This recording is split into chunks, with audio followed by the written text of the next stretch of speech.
Ад Лукашэнкі пачалі ўцякаць інвестары нават з сяброўскіх краінаў. Паводле інфармацыі агенцтва Reuters, буйны інвестар з Арабскіх Эміратаў Мохамед Алі Алабар, які мае ў партфоліо такія знакавыя будынкі, як Бурдж-Халіфа і Дубай-Мол, вырашыў выйсці з усіх праектаў Беларусі праз санкцыі, накладзеныя на рэжым Лукашэнкі. Менавіта Алабар меўся рэалізоўваць у Менску шматмільярдную інвестыцыю «Паўночны бераг». Па словах крыніцы Reuters, рашэнне арабскага магната сталася навіной для Лукашэнкі.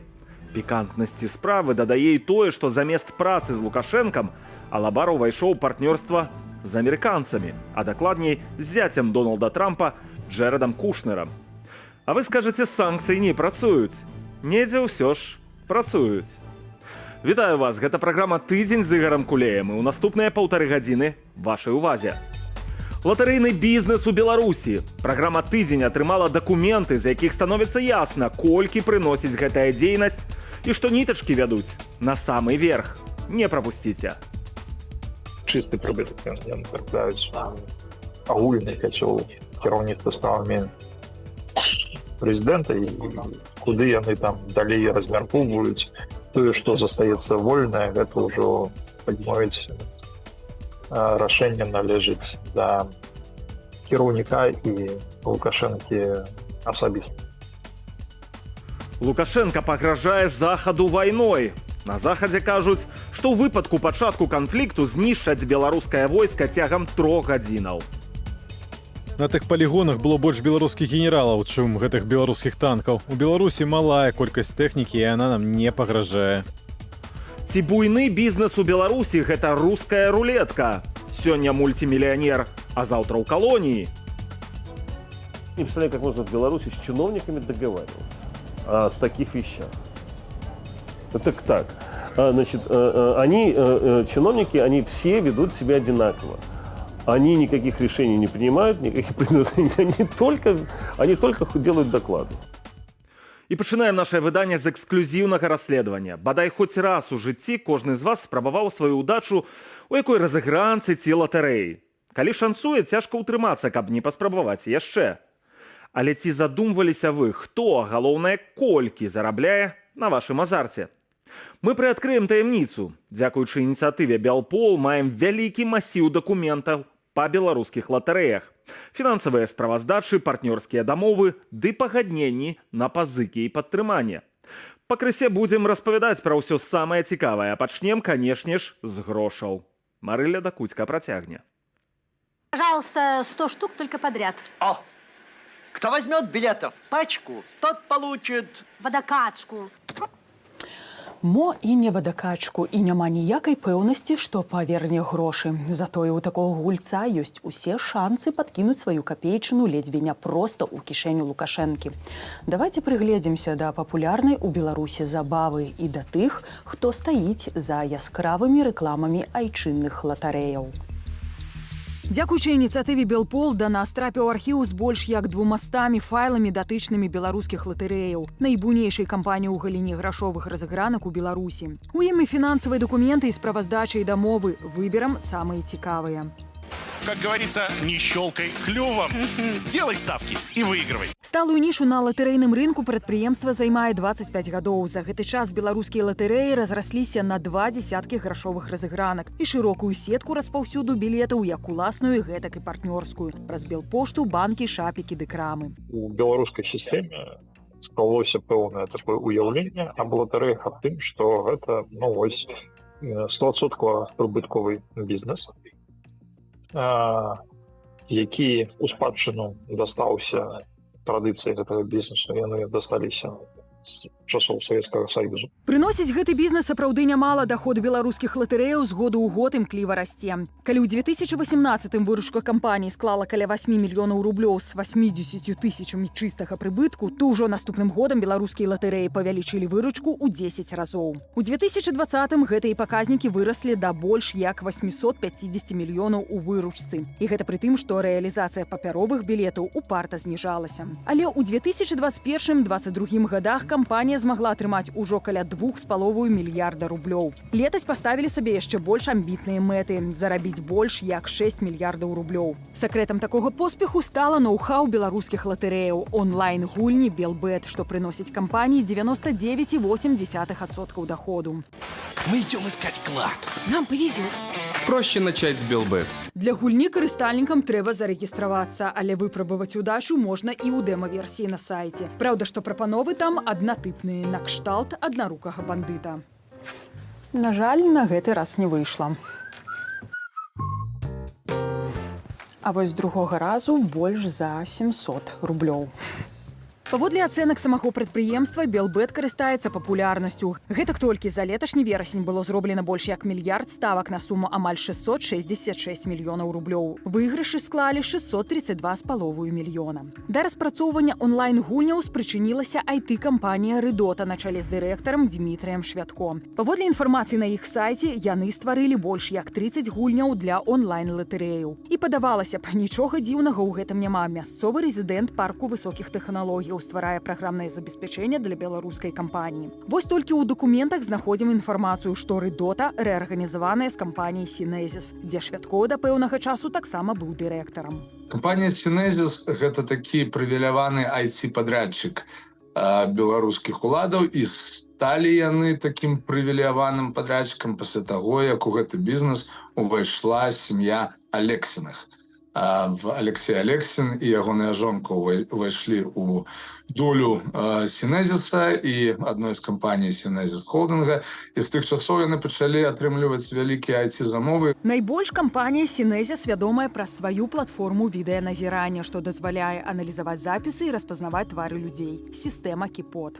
Именно благодаря этой системе людей вычисляют из толпы. И потом к ним в квартиры врываются каратели, уничтожают квартиры людей, садят в тюрьмы именно на основании справки о том, что система Кипот установила данного человека.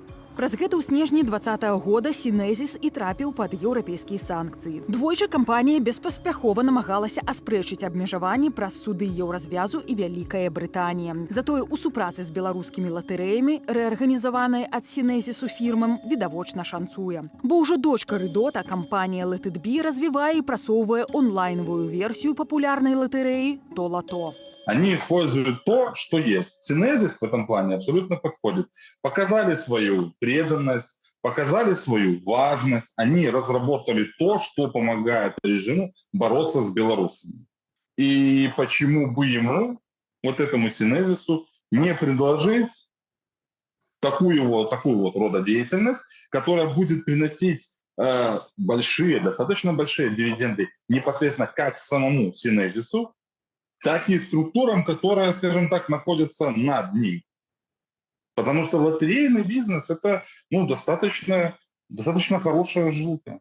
Дазваляюць латарэі зарабляць і дырэктару кампаніі Міхаілу Денісенку. Так, паводле дакументаў, атрыманых намі, дырэктар мае не больш за сціплыя 2 з нечым тысячы рублёў заробку. Але дзякуючы разнастайным надбаўкам можа павялічыць прыбытак нават у 15 разоў. Асноўны ж прыбытак ідзе заснавальніку кампаніі «Беларускія латарэі», якім ёсць управленне справамі Лукашэнкі. Кіраўніцтва справамі – гэта адзін з найбуйнейшых гульцоў, в прынцыпе, беларускай эканоміцы. Это адзін з найбуйнейшых альбо найбуйнейшы вытворца сырога малака, экспарцёр угнаенняў на пару з афшоркай падкантрольнай аднаму украінскаму бізнесоўцу.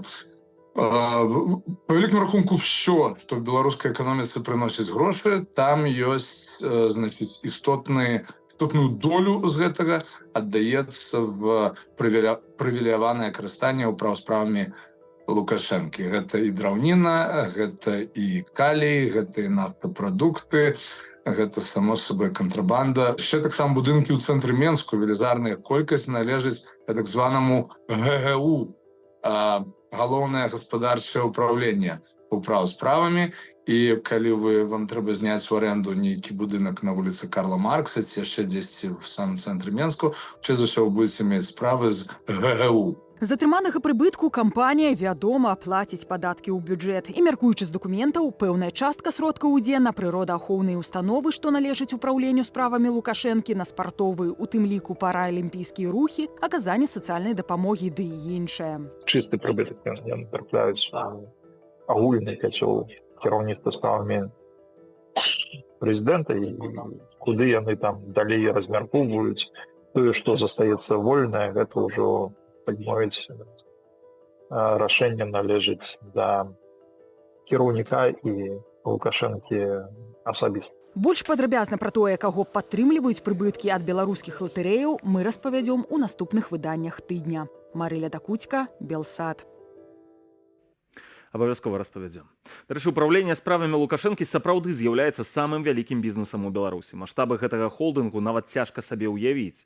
А правая рука дыктатара Віктор Шэйман стварае копію гэтай структуры, але ўжо прыватную, а не дзяржаўную. Пра гэта мы распавядзем у нашых наступных праграмах. Глядзіце тыдзень на Белсаце, каб не прапусціць расповед пра таямніцы рэжыма, якія яны найбольш ахоўваюць. А зараз пагаворым пра больш дробны беларускі бізнес, пра прадпрымальнікаў са спісу топ-50 са сціплымі гадавымі абаротамі ў некалькі сотняў мільёнаў долараў. 2 тыдні таму мы апублікавалі інтэрв'ю Александра Мураўёва аўстрыйскаму прэс-агенцтву. Мураўёў – гэта ўласнік фірмы Атек Інвестмент, кампаніі, якой належала 99% акцыяў знакавага беларускага заводу «Мотавела» і гандлёвыя маркі матацыклаў «Мінск» і ровараў «Аіст». Калі вы яшчэ не бачылі гэта інтэрв'ю, то можете знайсці яго на канале Белсат Ньюс у Ютубе. Са спадаром Александрам, які правёў 7,5 гадоў у беларускай турме, а пасля вызвалення з'ехаў у Арабскія Эміраты, мы між іншага размаўлялі пра тое, чаму ў Беларусі так масава рэпрэсуюць буйных бізнесменаў. Зараз вашай увазе кароткі фрагмент размовы, пасля чаго мы працягнем гэтую тэму з былой рэдактаркай Тутбая, а зараз галоўнай рэдактаркай выдання «План Б» Вольгай Лойкай.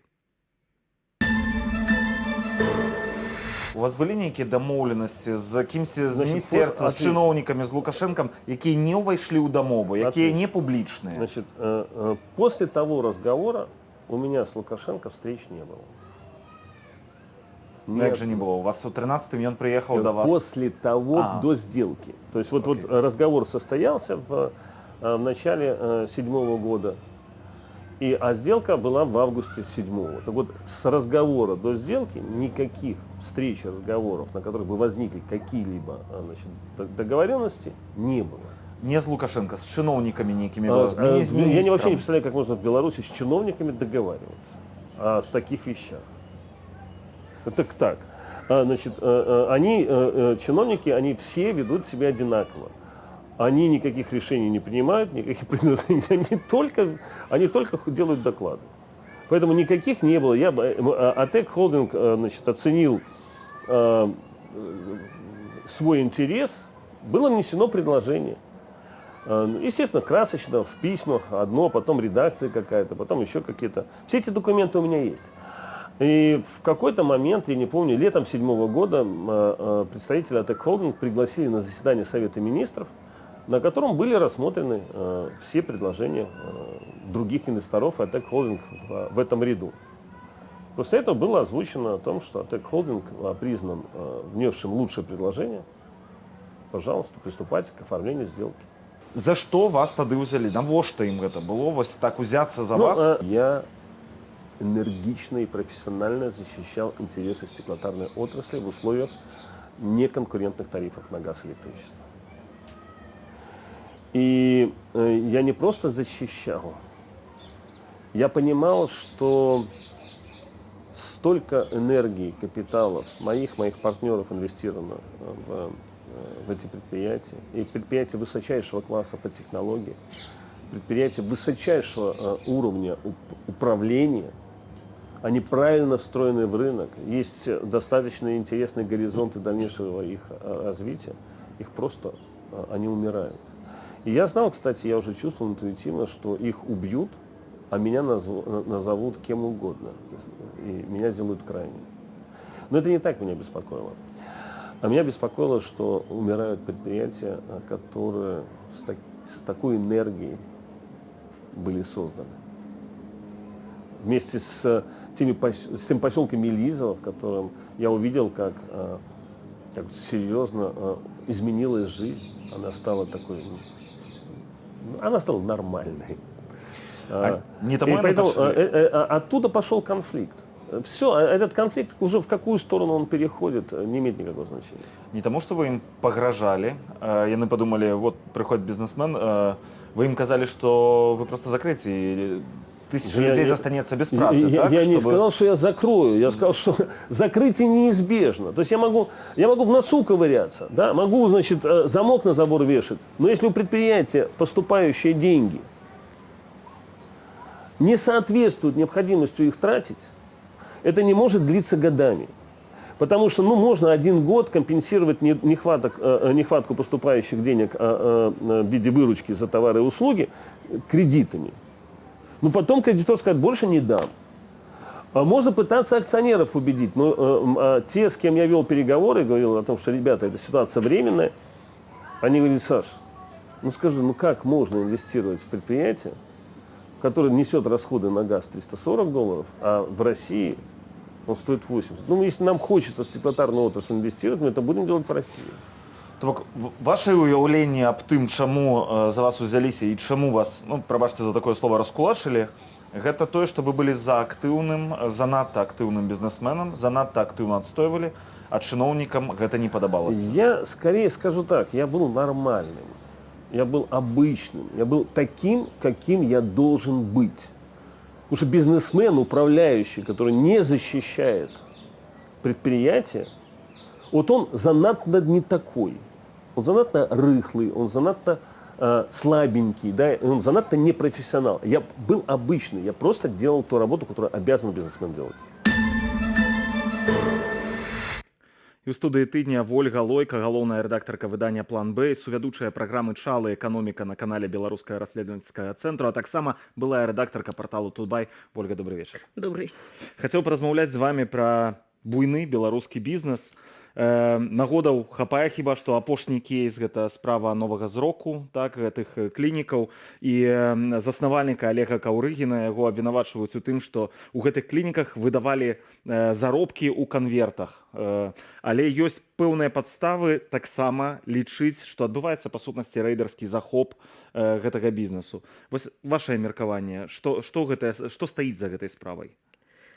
Безусловно, рыночного и экономического здесь крайне мало. В большинстве сфер государства, в общем-то, старается не лезть, не идти на прямой захват, поскольку это хлопотно. Но есть несколько сфер, где государство чувствует себя достаточно комфортно, вольготно в связи со своими отдельными компетенциями. Да? Новое зрение – это услуги коррекции зрения, очень популярные, очень раскрученные. Имидж Беларуси как место, где можно сделать очень качественно и довольно недорого эту операцию, известен, клиники известны, 10 плюс лет работы. Плюс есть своя клиника, мы все знаем, о какой клинике идет речь, которая может подхватить, что называется, упавшее знамя. То есть государству не нужны сложные бизнесы, где у него нет компетенций, в отличие от России. Да, там немножко другие активы обычно отжимает государство. Здесь государство сосредоточилось на том, чем оно готово и может управлять. Во всех остальных случаях оно предпочитает взять деньгами. А вот новое зрение и кейс с Соларлендом, с солнечной станцией, да, очень хорошо иметь этот актив у себя, а тарифы устанавливать самому. Да? Ведь вся загадка экономической эффективности солнечной станции, по каким тарифам государство у тебя готово покупать эту энергию. Если ты сам у себя можешь покупать по любому тарифу, чудесный актив, совершенно несложный, надо брать. Более сложные хлопотные активы государство предпочитает брать деньгами с их владельцев. Але чаму так абыходзяцца ў Беларусі з бізнесам? Ва ўсіх іншых краінах такі бізнес гэта стварэнне працоўных месцаў, гэта інавацыі, гэта нейкае развіццё, так, гэтыя людзі пазней адкрываюць наступныя нейкія рэчы. У Беларусі такое адчуванне, што вось увесь час падстрыгаюць шэрсць гэтых авечак. Да, такой модус операнди. Так было изначально, такая привычка, такое вот молчаливое согласие, да. Тебя какое-то время не трогают, ты чуть-чуть выскакиваешь за какой-то очень условный барьер, и тебя начинают постригать. Это недальнабачнасць? Просто привычка и практика. Деньги-то нужны. Але... Я не думаю, что здесь какой-то там расчет есть, да? Ведь дальновидность и недальновидность, это все равно об этом надо как-то думать. А здесь просто тупо нужны деньги. Ведаеце, у размове вось таксама з Александром Муравьёвым я задаваў яму пытанне наконт таго, чаму і як ён сам лічыць. У Беларусі, калі ўзяць спіс там, напрыклад, топ-50 самых буйных бізнесменаў, то ледзь не кожны трэці сядзеў. Гэтае пытанне мы задавалі тут у рэдакцыі ўжо шмат разоў. Калісьці яшчэ пакойнаму нават Юрыю Зісеру задавалі гэтае пытанне, ён сам смяўся і казаў: я не ведаю, чаму я вось у гэтым спісе, я яшчэ на свабодзе. Александр Муравьёў лічыць, што гэта такая форма кастрацыі бізнесменаў з боку дзяржавы, ён прям такое слово ўжывае, каб яны не лезлі ў грамадскае жыццё.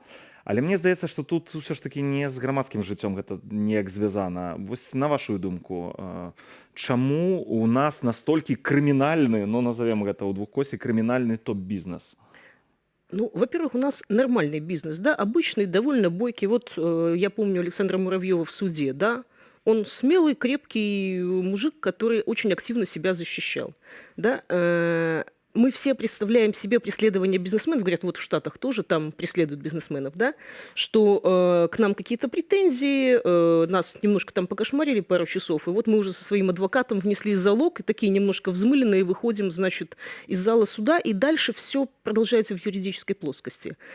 Нормальные у нас бизнесмены, смелые, с деньгами, готовые себя защищать. А вот когда ты в тюрьме, защищать себя вот так, немножко смело, немножко борзо, немножко, значит, с адвокатом в хорошем дорогом костюме, зачем это государству?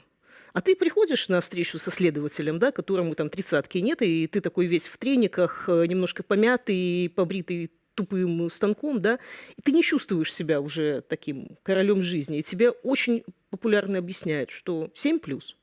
Да? И 7 – это если ты соглашаешься на все. Ну, это гораздо страшнее. Это, в общем-то, действительно, это вот, ну, кастрация не кастрация, но прибивает это крепко. То есть ты понимаешь, что все, не просто твой бизнес отжимают, это твоя семья, это вся твоя жизнь, в общем-то. И я знаю людей, не крупных бизнесменов, но мелких, кто говорил, допустим, там, я готов за там, такую сумму, которую с меня хотят, я готов отсидеть. Ну, обычно те, кто так решают, они потом жалеют, потому что 5-7 лет жизни – это очень-очень много. Ну так, дарэчы, вось вы ўзгадалі, што ёсць тыя, якія вырашаюць не заплаціць. Ёсць таксама і адваротныя кейсы, якія вырашаюць заплаціць, і, дарэчы, яны не публічныя, што цікава, у Беларусі існуе практыка, пра якую вельмі рэдка кажуць публічна. Бізнесменаў амаль усіх, у тым ліку Александра Муравьёва, затрымліваюць ціха. Намагаюцца так, каб гэта нідзе ў прэсе не з'явілася. Пазней ім прапануюць адкупіцца. Калі яны адкупаюцца, іх, канешне, выпускаюць, і вы не знойдзеце ніводнай узгадкі, што той ці іншы бізнесмен калісьці там пабываў. А астатніх, калі яны не могуць заплаціць, іх, значыцца, іх, ну, фактычна проста раскулачваюць, так, іх прапускаюць праз турму і так далей. Гэта просто па-за, вось у маім уяўленні, гэта па-за нейкімі, ну, законамі разумнага нават адбываецца. Абсолютно, абсолютно. Вот модус операнди такой, я так привык, я так действую, это работает. Да? Потому что, ну, что такое создание экономических условий, да? Але мы можем сказать, это державный рэкет. Да. Ну вот я создала условия, да, у меня там что-то колосится. А может, это не из-за меня, а это может еще из-за чего-то. А вот если я из конкретного человека вытрясла, допустим, 5 миллионов долларов, то молодец, я молодец. Я везде говорю, что, ребят, я молодец, я раскулачил Иванова, Петрова, Сидорова и получил соответствующие суммы.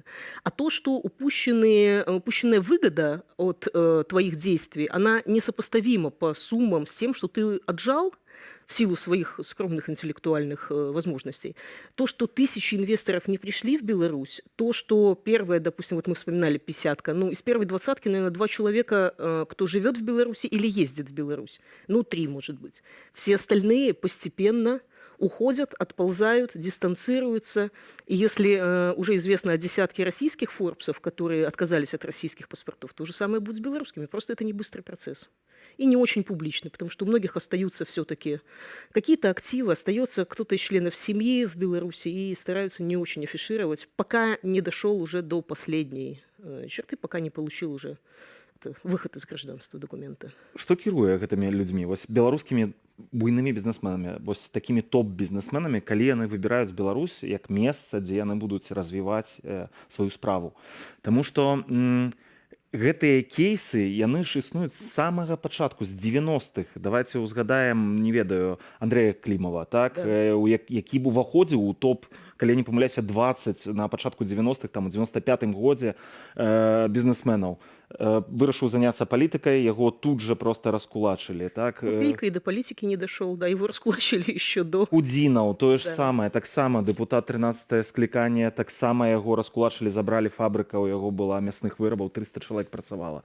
Вось, то бок пасля гэтых кейсаў, чаму людзі далей выбіраюць Беларусь і разглядаюць яе ўвогуле, ведаючы, што з імі могуць паступіць такім чынам таксама?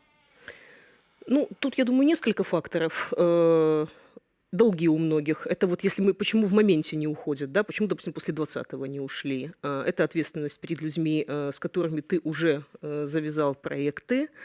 Это какой-то азарт, оптимизм, да, потому что действительно наши скрытые чемпионы, вопреки государственным всем подставам, все-таки действительно смогли сделать классные бизнесы и построить классные бизнесы. И им хотелось это сделать именно здесь. Плюс есть такое достаточно дурацкое основание, но я слышала от нескольких очень крупных бизнесменов, что меня удивило, это жена очень не хочет уезжать. Это у всех, это вот, я не знаю, да. А носіць перадачы пазней у турму яна хоча. Она не верит, она верит в то, что он крутой и порешает, но как бы проблемы, но... Это сложное решение. На самом деле ведь уехать – это действительно сложное решение. Уехать, когда у тебя производственный бизнес, это практически невозможно.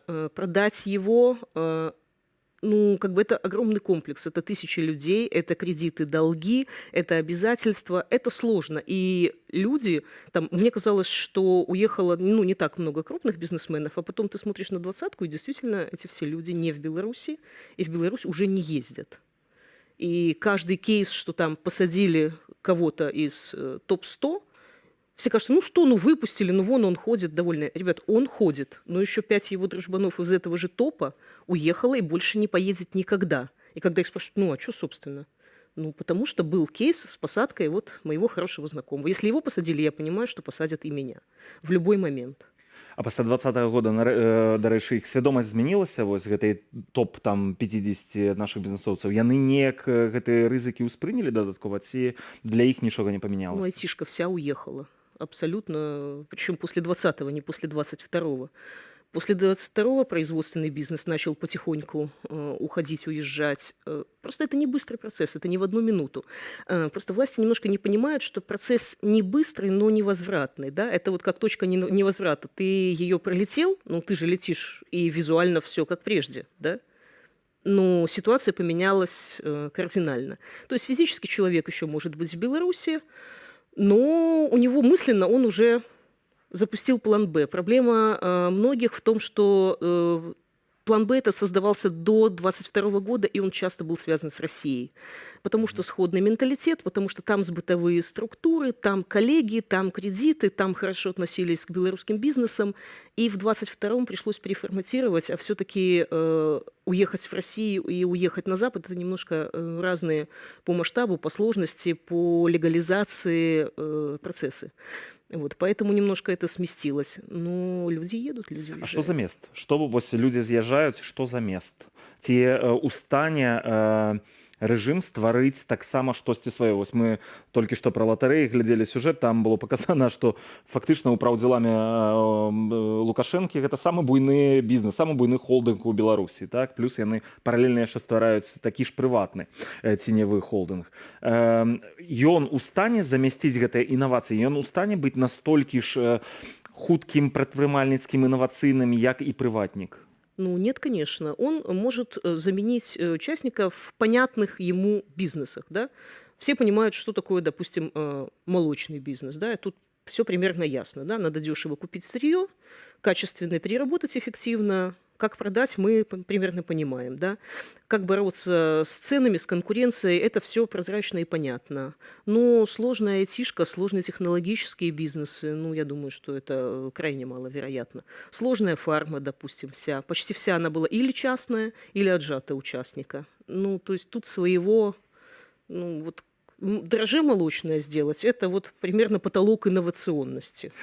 Ясно. То бок фактычна мы пабачым такі аток, Беларусь будзе адкінутая назад, можна сказать? Безусловно, безусловно. А зачем это вот кому-то государственному, да? Это всегда риск. Такие проекты – это высокорискованные проекты. И кому надо, кто возьмет на себя ответственность? Ты попытаешься что-то сделать, не вложишься в сроки или еще какие-то допустишь просчеты и получишь Генпрокуратуру и Комитет госконтроля у тебя. Тебе это надо. Никому это не надо. Памятаеце хіба што у 19 до падзею 20-го года, калі не памыляюся, Віктор Пракапеня лічыў кошт аднаго палітвязня ў Беларусі, Да, так? да. І гэта была дзесяткі ці сотні мільёнаў долараў тых інвестыцый, якія не прыйдуць у краіну. Сёння ў Беларусі тысячы палітвязняў, так? Можна гэта пералічыць на грошы нават тым старым метадам, і можна зразумець, чаго сёння не дабірае Беларусь. Апошняе пытанне, гэта вось звязанае ўжо з сённяшнім, навіна, якая прыйшла літаральна перад эфірам. Беларусь пакідае інвестар з арабскіх эміратаў Махамед Алі Алабар, які павінен быў будаваць паўночны бераг. Это знакавы арабскі інвестар, які самы высокі будынак у свеце будаваў, так, Бурдж-Халіфа, таксама будаваў Дубай Мол. Я думаю, што тыя, хто чулі пра Дубай, ведаюць і пра гэты мол. Крыніцы Reuters кажуць, што арабскі бізнесмен пайшоў на гэты крок праз санкцыі, якія былі накладзены супраць рэжыму Лукашэнкі. Санкцыі працуюць? Однозначно работают. И когда Беларусь сказала, что, ребята, у нас есть вот арабские все проекты, это звучало очень смешно, потому что это наши арабские друзья. Ребят, у арабов нет друзей, у них немножко другой подход к бизнесу, да? Это чисто бизнесовый подход. И то, что выгодно, там и друзья. И если вы думаете, что ваш проект на 4 миллиарда, ваш северный берег, это для вас мегапроект, для него это один из 20 проектов. И если он рискует 19 проектами, извините, никакой дружбы с вами у него нет. Просто не существует и никогда не существовало. И как бы вы тут не давали ему какие-то льготы, это вопрос чисто бизнесовый, очень рациональный и абсолютно прагматичный. И я прям ожидала, что арабы должны сказать свое слово, потому что у них не принято, что вот мы друзья, значит, и будем, значит, до гроба с вами, да, это Качанова будет с вами до гроба. А бизнесмены мыслят бизнесово. И если 19 моим проектам это угрожает, вы можете делать свой берег, то есть продать это можно, но кто это будет финансировать, кредитовать, это же не белорусские банки должны были кредитовать. Вядома, што грошы трэба было шукаць недзе. Вторичные санкции работают. Все боятся. А с Китаем? Китай также будет себя поводить? Ці китайцы больше такие сяброўские в этом сенсе? Не думаю, не думаю. Мы сильно переоцениваем все дружеские связи. Ваши дружеские связи – это вот в вашей администрации. И то большой вопрос, насколько они надежны. То бок фактычна у Лукашэнкі пад санкцыямі з буйных інвестараў застаецца толькі Расія. Абсолютно. Дзякуй вялікі за гэтую размову. Ольга Лойка, галоўная рэдактарка выдання «План Б», была маёй суразмоўцай. Новы ўзровень недазакона ў Беларусі. За падтрыманне палітычных вязняў грашыма ўсё яшчэ дазволенае заканадаўствам 63гадовая жыхарка Берасця трапіла пад крымінальную адказнасць. На фоне такіх цынічных справаў усё новых арыштаў, адсутнасці навінаў ад палітвязняў разгарэлася дыскусія вакол стану палітычных рэпрэсіяў. Паводле адной версіі маштаб рэпрэсіяў стабілізаваўся і выйшаў на плато. Паводле іншай версіі рэпрэсіі надалей узмацняюцца. Якія аргументы маюць абодва бакі, распавядзе Аліна Скрабунова. Сёння 1396 асобаў, прызнаныя вязнямі сумлення ў Беларусі. Максімальная колькасць палітвязняў паводле праваабарончага цэнтру «Вясна» 1500 асобаў была зафіксаваная год таму ў красавіку. З таго моманту і да сёння колькасць асобаў, якіх праваабаронцы лічаць палітычнымі зняволенымі, знізілася на 10%. З аднаго боку навідавоку плато рэпрэсіяў, з іншага ўлады пачалі мяняць інструменты рэпрэсіяў. Акцэнт зрушыўся з крымінальнага пераследу на масавае запалохванне пратэставай прадэмакратычнай часткі грамадства. Дынаміка рэпрэсіяў паводле Геннадзя Коршунова, які ў сваіх даследаваннях абапіраецца на лічбы праваабаронцаў, наступная. Зніжаецца колькасць крымінальных і расце колькасць адміністратыўных справаў. Зніжаецца колькасць палітвязняў, але расце колькасць ліквідаваных НДА і так званых экстрэмісцкіх фармаванняў. Два асноўныя матывы, паводле якіх ужываюцца рэпрэсіі, удзел у падзеях 2020 года і цяперашнія выказванні ў соцсетках. Свежы прыклад. Прынамсі, 10 асобаў былі затрыманыя за каментарі каментары пра тэракт у Крокус-Сіті-холе. Свой погляд на дынаміку рэпрэсіяў выказаў кіраўнік фонду салідарнасці Байсол Андрэй Стрыжак. Ён не згодны з высноваю, што рэпрэсіі выйшлі на плато. Стрыжак зазначае, што рэжым Лукашэнкі уводзіць новыя практыкі пераследу, і гэта сведчыць пра пагаршэнне сітуацыі. Гэта дакладна пераслед за данаты ўнутры краіны, гэта пераслед за прадуктовыя карзіны, і гэта пераслед, арганізаваны пераслед і стварэнне уяўных груп альбо там, не ведаю, аб'яднанняў людзей, якія нібыта аб'яднаныя там сваімі злачыннымі нейкімі спосабамі. Ну і плюс асобна трэба сказаць, што гэта аблавы. Прыклад апошніх дзён следчы камітэт перадаў у суд крымінальную справу супраць 63-гадовай жыхаркі Берасці за грашовае падтрыманне палітычных вязняў. Перасылаць грошы ў турмы і калоніі дазволена заканадаўствам Беларусі. І тым не менш, жанчыну абвінавацілі ў спрыянні экстрэмізму. На думку Андрэя Стрыжака, рэпрэсіі працягваюцца з дзвюх прычынаў. Пасля пратэстаў 2020 года Лукашенко хоча трымаць татальны кантроль над усімі працэсамі ў грамадстве. А таксама ён сам цалкам падкантрольны Расіі і не мае магчымасцяў для манеўру. І ясна, што Беларусь тут расцэньваецца як прыфрантавая тэрыторыя, а калі мы кажам пра разрастанне вайны яшчэ і на рэгіён усходняй Европы і я маю на ўвазе еўразвяза, то тады гэта ўжо не проста прыфрантавая тэрыторыя, тэрыторыя фронтавога тыла, якая павінна быць абсалютна цалкам зачышчаная ад любых праяваў нейкай незгоды з тым, што робіць Лукашенко. Цынізм рэжыму Лукашэнкі не толькі ў працяглых рэпрэсіях і новых відах пераследу, але і ў нялюдскім стаўленні да зняволеных. Палітыку Рыгору Кастусёву нарэшце зрабілі аперацыю, але адразу з аперацыйнага стала хворага на рак палітвязня адправілі назад у камеру. Зняволеную Марыю Калеснікаву, якой таксама рабілася аперацыя, абмяжоўваюць у перадачы неабходных лекаў і трымаюць у неадпаведных умовах у ШІЗА, дзе халодна і сыра. Аліна Скрабунова, Белсат. Рэжым Лукашэнкі адмяніў забарону, што дзеяла 2 гады. Цяпер з Беларусі ў Польшчу зноў можна вывозіць бакалею, грэчку, соль ды цукар. Іншыя навіны гэтага тыдня глядзіце ў нашым кароткім аглядзе за 100 секундаў. Унесеныя змены ў закон аб адказным абыходжанні жывёлінамі. Абавязак чыпаваць хатніх гадаванцаў знялі з усіх, акрамя разводчыкаў. Закон рэгулюе месцы, якія забаронена наведваць гадаванцам, прапісвае абавязкі гаспадароў, таксама вызначае выпадкі, калі дазволенае забойства жывёліны. Адныя змены бяруць моц праз паўгода, іншыя праз 1,5. Лукашенко пагражае разабрацца з беларусамі, якія жывуць за мяжой, лячыцца прыязджаюць на радзіму. На ягоную думку, падаткі, што ідуць у тым ліку на падтрыманне медыцыны, плацяць фізічныя і юрыдычныя асобы ўнутры краіны, а карыстаюцца гэтым несумленныя беларусы замежжа. Асаблівае абурэнне Лукашэнкі выклікалі тыя, хто такім чынам карыстаецца паслугамі беларускіх дантыстаў. Александр Азаров заявіў, што звальняецца з пасады каардынатара плану перамогу ў аб'яднаным пераходным кабінеце. Гэта, маўляў, неабходна, каб ён мог узяць удзел у выбарах у коардынацыйную раду. Апошняя пазіцыянуе сябе як адзіны прадстаўнічы орган беларускага грамадства. Выбары яе 3-го склікання прызначаны на 25-28 траўня. Яны пройдуць онлайн, што дасць магчымасць прагаласаваць усім зацікаўленым беларусам. Ужо зацверджаны склад выбарчай камісіі, у яе ўвайшлі 5 асобаў, 3 юрыстаў, журналістка і тэолог. Беларуская ўдзельніца касмічнага палёту Марына Васілеўская вярнулася на зямлю. Карабель «Саюз МС-24» з ёю на борце прызямліўся ў Казахстане раніцаю 6 красавіка. Яна прабыла ў космосе 14 дзён, падчас якіх праводзіла эксперымент, як у космосе рабіць ёгурт ці кефір. Міністэрства адукацыі ўвяло новы школьны факультатыў азбука маральнасці. Пасля яго вывучэння школьнікі мусяць ведаць правілы паводзінаў пры выкананні гімну і паходжання чырвона-зялёнага сцяга, а таксама імёны герояў Вялікай Адчайнай вайны ды памятныя мясціны Беларусі, звязаныя з той жа вайною.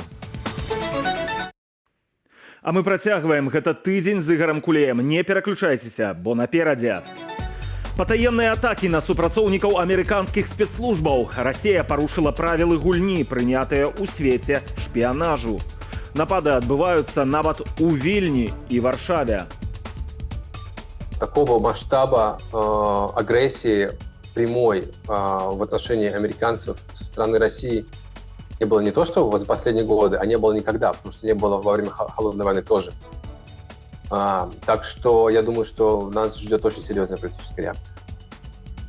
І гісторыя пра тое, як беларускія белазы дапамаглі ўратаваць поўдзень Украіны ад расійскай акупацыі. Позвонил начальник мой, говорит: Вадик, так, заправляю полный бак, машина на убой. Я так расстроился, теперь кошмары. На гэтым тыдні Лукашенко сказаў, што рыхтуецца да вайны. Маўляў, вайны ён не хоча, але рыхтуецца. Вось што сёння ён прадае беларусам. Трэба рыхтавацца да вайны. Беларусам, якія перажылі такую колькасць войнаў, што некаторыя гісторыкі кажуць пра траўму на ўзроўні генетычнай памяці. Ды і сам дыктатар раней любіў падкрэсліваць, што ў нас няма ніводнай сям'і, у якой нехта б не загінуў падчас другой сусветнай. А зараз кажа, што нам трэба ментальна рыхтавацца да трэцяй сусветнай. І калі я чую словы дыктатара, я думаю, наколькі моцна ён перастаў адчуваць тое, чаго сапраўды хочуць беларусы. І наколькі моцна ён здрадзіў сваім уласным перакананням, думкам і абяцанням. 30 гадоў Лукашенко прадае імідж палітыка, які гатовы запэўніць мір і стабільнасць у сваёй краіне любым коштам. Але ўсё гэта аказалася пустымі словамі. Вось 1999 год, пасланне беларускаму народу і нацыянальнаму сходу. Рэальным і важкім укладам у стварэнні адзінай сістэмы бяспекі для ўсіх без выключэння краін Еўропы з'яўляецца прапанова Беларусі стварыць у цэнтральнай і ўсходняй Еўропе прастору вольную ад ядзернай зброі. Смешна гэта зараз чытаць, праўда? Адзіная краіна цэнтральнай і ўсходняй Еўропы, у якой з 1999 года з'явілася ядравая зброя, гэта Беларусь. А Лукашенко сёння гэтым яшчэ і выхваляецца. Сам прапанаваў адмовіцца, сам падкрэсліваў, што гэта дапаможа стварыць адзіную сістэму бяспекі для ўсіх. А ў выніку ён адзіны, хто і парушыў уласную прапанову. Але чытаем нашага вялікага міратворца далей. 2006 год. Наша дзяржава прыхільнік бяспекі ў рэгіёне і свеце. Мы першымі ў гісторыі адмовіліся ад ядзернай зброі, аднымі з першых выканалі ўмовы дамовы аб скарачэнні звычайных узбраенняў. Першым ён выканаў умовы. А на гэтым тыдні Лукашенко зацвердзіў унясенне ў парламент закона аб спыненні дзеяння той самай дамовы аб скарачэнні звычайных узбраенняў. Хваліцца дыктатар умее пра тое, што ён нешта там першы зрабіў. Ёсць толькі ў яго пэўная праблема з тым, каб узятыя на сябе абяцанні выконваць. Абяцаць і хваліцца умее, а вось трымаць слова ў яго атрымліваецца слаба. Але ўзгадваем ягоныя заявы далей. Лепш дзясяткі і сотні гадоў перамоваў, чым адзін дзень вайны. Наша заслуга ў тым, што Беларусь застаецца астраўком міру, спакою і парадку. Да няшчасця, хтосьці забыўся ўрокі вялікай айчыннай вайны. Гэтыя ўрокі мог забыцца хто заўгодна, але толькі не беларусы. Хто заўгодна, але толькі не беларусы. Нават не ведаю, якую пасля гэтага зрабіць выснову. Ці то ў Лукашэнкі цалкам памяць адшыбла, ці можа проста ніякі ён не беларус? Дарэчы, у Варшаве на выказванне Лукашэнкі аб падрыхтоўцы да вайны адрэагавалі досыць жорстка. Няхай паспрабуе, паглядзім, хто пераможа, заявіў міністр замежных справаў Польшчы Радослаў Сікорскі. А экс-камандуючы сухапутнымі войскамі Польшчы Вальдэмар Скшыпчак, прааналізаваўшы сілы двух бакоў, прыйшоў да высновы, што польскаму войску спатрэбіцца 3 гадзіны, каб знішчыць беларускую армію. Раскажа Руслан Ігнатович с подробязностями. Мы готовимся к войне, я же об этом говорю откровенно. Хочешь мира, готовься к войне, не я придумал. Это очень правильно сказано, поэтому мы готовимся к войне. Если оттуда кто-то подвывает и нас критикует, знайте, мы делаем правильно. Если там нас начнут хвалить, беда. Мы никому ничего не угрожаем, нам не надо кому-то угрожать. Мы не хотим чужой земли, нам эту, дай Бог, обработать, чтобы камней меньше было. Гэтак Лукашенко по-свойму паўтарыў лацінскі крылаты выраз, які прыпісваюць рымскаму ваеннаму пісьменніку Флявію Вэгенцыю. Зрэшты, аб тым, што Беларусь рыхтуе напад на краіны НАТО, апошнім часам казаў прадстаўнік аб'яднанага пераходнага кабінету ў справе нацыянальнай бяспекі Валерый Сахашчык. Я обладаю информацией, что вполне серьезно рассматривается сценарий и применения тактического ядерного оружия, и войска войсковой операции, направленной на Литву. Причем информацию я имею как из Беларуси, так и из России. Вопросы отрабатываются практически, включая дезактивацию местности после применения ядерного оружия. Лукашенку давялося зняпраўдзіць словы сахашчыка. Дыктатар падкрэсліў свой міралюбны настрой. Зачем нам лоб в лоб стоять и воевать друг против друга? Что нам не хватает здесь? Нас просто в это втягивают, нас просто провоцируют. Хто справакаваў даванне тэрыторыі Беларусі расійскім агрэсарам для нападу на Ўкраіну, ён не ўдакладніў. Тым не менш, прынамсі, частку ягоных заяваў нашыя суседзі пачулі. Міністр замежных справаў Польшчы Радослаў Сікорскі папярэдзіў дыктатара: «Паспрабуй напасці, паглядзім, хто пераможа». Яшчэ больш упэўнена выказаўся экс-камандуючы сухапутнымі войскамі Польшчы Вальдэмар Скшыпчак. Вайсковец махнуў рукою, маўляў, чаго палякам баяцца Лукашэнкі, бо ягоная армія будзе знішчана цягам 2-3 гадзінаў. Польскі вайсковец праз момант падрабязней распавядзе прычыны такой упэўненасці. Дзень добры. Dzień dobry. Вальдэмар Скшыпчак, генерал-лейтенант войска польскага ў адстаўцы, скончыў акадэмію бранятанкавых войскаў у Познані на выдатна. Ужо ў 2005 годзе быў камандзірам шматнацыянальнай дывізіі «Цэнтр Поўдзень» у Іраку. У 2006-2009 годах камандуючы сухапутнымі войскамі Польшчы. Пане генерале, вы вядзе... Спадару генерале, у інтэрв'ю для «Віртуальна Польска» вы сказалі, што польскім узброеным сілам спатрэбіцца 2-3 гадзіны, каб знішчыць войска Беларусі. Металалом, як вы сказалі. Не маглі б вы падрабязней спыніцца на гэтым сцвярджэнні? Адкуль такі аптымізм? Kiedy zaczęła się wojna, kiedy zaczęła się agresja Rosji na Ukrainę... Калі пачалася фаза адкрытай агрэсіі Расіі ва Ўкраіне, расійцы ў першай фазе панеслі вельмі вялікія страты ў вайсковай тэхніцы. Найперш яны страцілі танкі і баявыя машыны пехоты. Гэта зрабіла украінская армія. Расійцы ў 2022 годзе мелі вялікі дэфіцыт і танкаў і БМП. І ў сувязі з гэтым Пуцін забраў у арміі Беларусі пэўную колькасць гэтых танкаў і баявых машын пехоты, а затым пазбавіў беларускую армію магчымасці праводзіць якія заўгодна вайсковыя аперацыі. Беларусам пакінулі толькі тыя танкі, што палічылі непрыдатнымі. Не цяпер Лукашенко за апошнія гады іх адрамантаваў, выслаў на палігоны, каб дэманстраваць сваю сілу, якой няма, яе проста не існуе. А той, што ездзіць па палігонах, не нясе ніякай пагрозы. На тых палігонах было больш беларускіх генералаў, чым гэтых беларускіх танкаў. У Беларусі малая колькасць тэхнікі, і яна нам не пагражае. Słaby potencjał armii białoruskiej nie stanowi dla nas żadnego zagrożenia. Kiedy tak mówić ogółem, to bok wojska Беларусі на гэты момант ні на што не здольная і ніякай пагрозы не стварае? Жаднага загражэння. Moim zdaniem... На мою думку, так, армія Беларусі не несе ніякай пагрозы ні для каго, і нанесе пагрозу толькі для самых беларусаў і ўласных грамадзянаў. У беларускай арміі няма нават такога патэнцыялу, каб хоць з неяк пагражаць краінам НАТО. Гэта ўвогуле не тая армія, у якой ёсць нейкі мілітарны патэнцыял. А як наконт расійскай ядравай зброі ў нашай краіне? Ці бярэ Польшча да ўвагі такую пагрозу? Moim zdaniem Putin może dyslokować czy lokować wyrzutnie rakiet. Думаю, Пуцін можа размясціць нейкія ракеты з ядравымі боегалоўкамі ў Беларусі, але ён дакладна не дасць гэтых зарадаў Лукашэнку. У сувязі з гэтым Лукашенко не кантралюе ядравай зброі, бо проста не мае на гэта права. Пуцін яму яго не даваў. Пуцін можа казаць, што ён даў яму ядравую зброю, але насамрэч ён гэтага ніколі не зробіць, бо Лукашенко непрадказальны. А Пуцін мусіць мець кантроль на сваёй ядравай зброі. Міністр обороны з'єдноченого жонду. Міністр обороны аб'яднанага пераходнага кабінету Беларусі Валерый Сахашчык не такі аптымістычны. З ягоных дадзеных Беларусь і Расія рыхтуюцца атакаваць краіны НАТО. Міністр обороны Вялікай Брытаніі нядаўна заявіў, што мы ўсе жывем у даваенныя часы. Як бы вы гэта пракаментавалі, спадару генерале?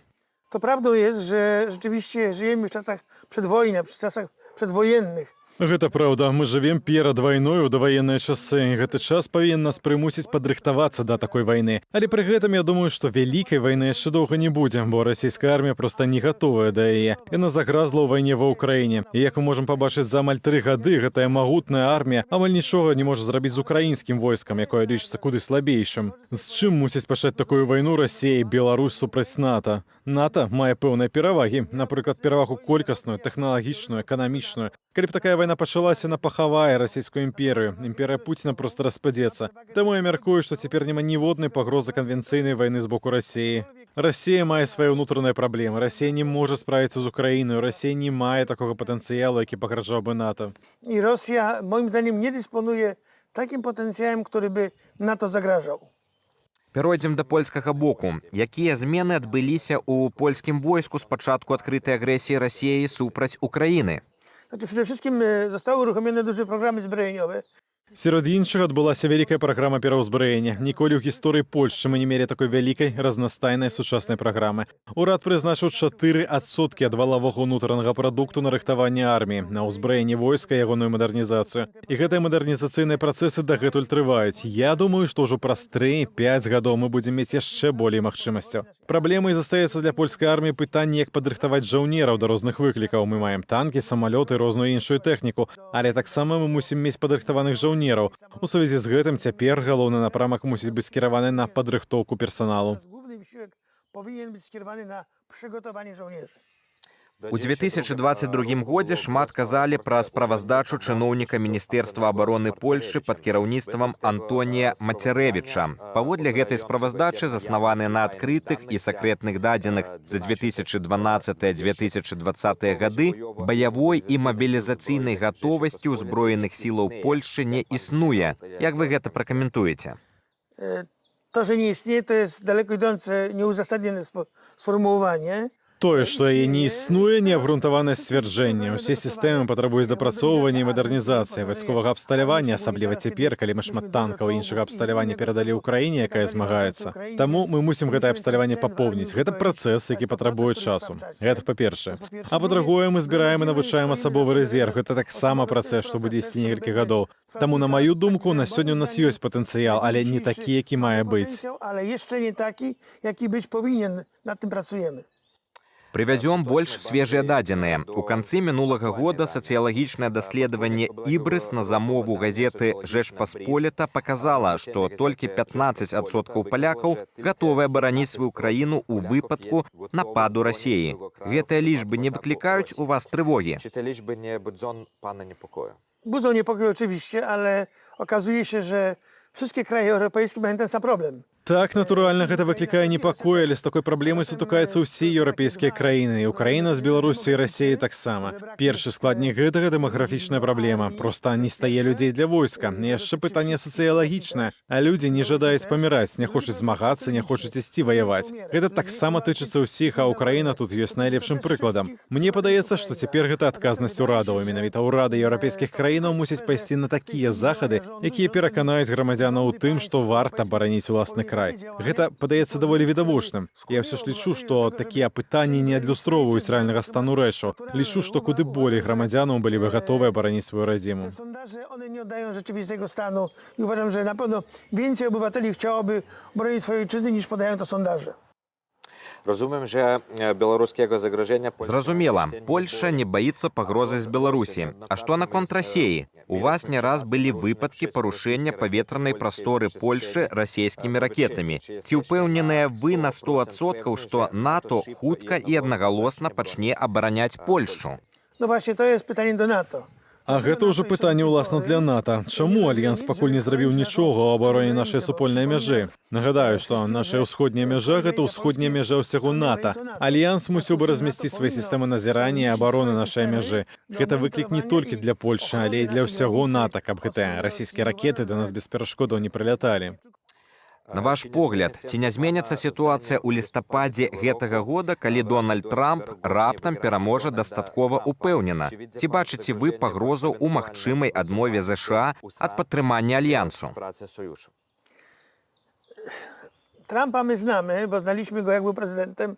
Był zaskakujący czasami. Мы ведаем Трампа, ведаем, што ён быў непрадказальным прэзідэнтам. Ягоныя наратывы былі дзіўныя і нечаканыя. Але я зашмат ім не пераймаўся бы, ён заўсёды такім быў і застанецца. Заклікаю, тым не менш, усіх у Еўропе ўзброівацца. Мне падаецца, што ўсе ў Еўропе зразумелі, незважаючы на тое, што там кажа Трамп, мы мусім быць падрыхтаваныя. Што калі мы будзем моцна аб'яднаныя, Пуцін на нас не нападзе. Тут Трамп мае рацыю. Пры гэтым я не веру, што Трамп пастановіць вывесці ЗША з НАТО. Яму гэтага проста не дазволяць зрабіць амерыканскія эліты, якія бачаць у НАТО хаўрусніка, што дапамагае Злучаным Штатам у цяжкіх сітуацыях, так як цяпер дапамагае ЗША ў зоне Чырвонага мора ў канфлікце з хусітамі. Там брытанскі, французскі і дацкі флоты падтрымліваюць амерыканцаў, і гэта, уласна, і ёсць НАТО.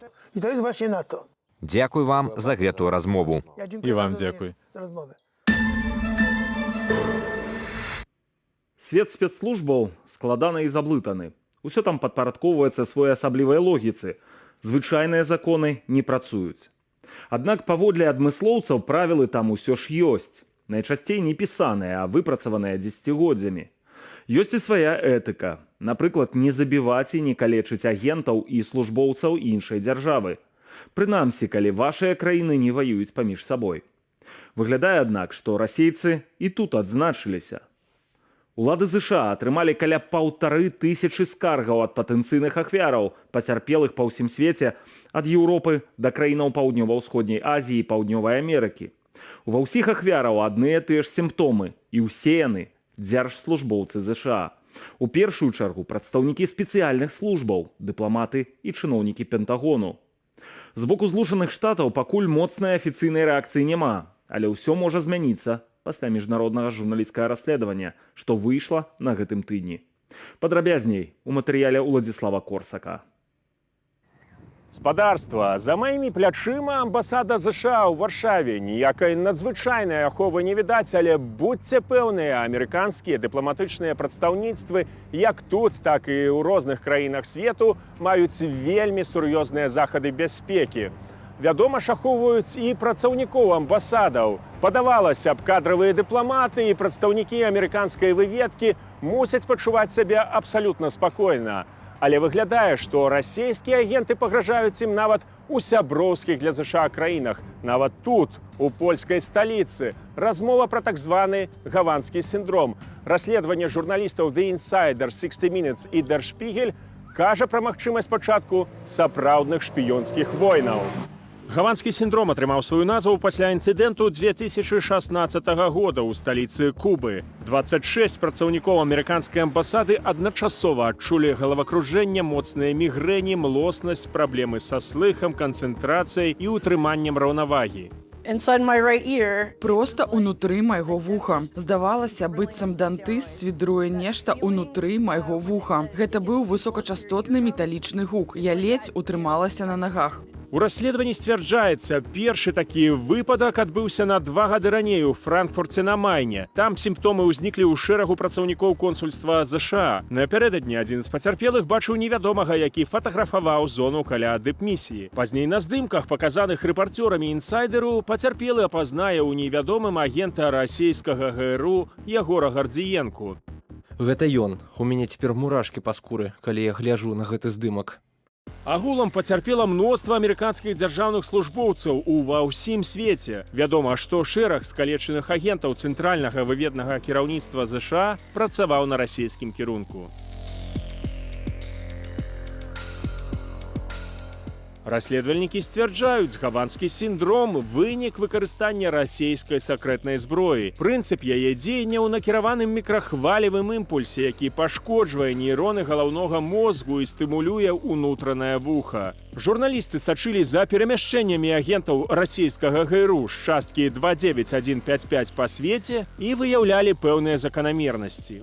Мы видим, что хронологически эти поездки, которые, очевидно, связаны с операциями, потому что группа людей сразу ездит под фальшивыми паспортами, они синхронизированы по времени гаванскімі атакамі. Сімптомы, што адчуваюць пацярпелыя, адпавядаюць рэдкаму неўралагічнаму захворванню сіндрому Майнера. Паводле расследавальнікаў у Расіі гэтую хваробу вывучаюць толькі ў вайскова-медычнай акадэміі імя Кірава. Гэта, маўляў, адзін з галоўных палігонаў, дзе ГРУ праводзяць выпрабаванні на жывёлах і людзях. Акрамя таго, ГРУшнікі нібыта атрымалі фінансаванне на даследаванне, цытата, магчымасцяў несмяротнай акустычнай зброі пры ваенных дзеяннях у горадзе. Выведка ЗША летась паведамляла, што не знайшла доказаў датычнасці Расіі да выпадкаў гаванскага сіндрому. Але не ўсе ў шэрагах амерыканскіх спецслужбаў згодныя с такими высновами. Я думаю, что какая-то изначальная информация была получена как раз из той части даже